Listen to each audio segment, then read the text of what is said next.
guys, good afternoon. So balik muna tayo guys sa pagiging tour guide sa ngayong Holy Week. Yan guys, yung mga guest namin ay guys, short trail lang siya. Yan, isa tayo dito ngayon. Yan guys, yung mga guide namin Nagsawa Trail.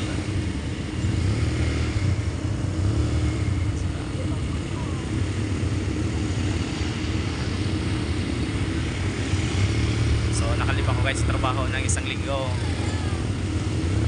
Ito kasi yung ngayong Holy Week, season ng ATV na naman.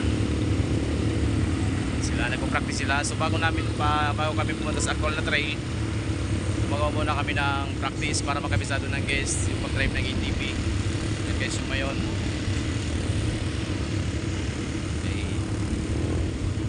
Okay guys, so hanggang dito lang muna tayo. Yan, nag-practice pa sila. Okay, so magiging tour guide muna tayo ngayong araw.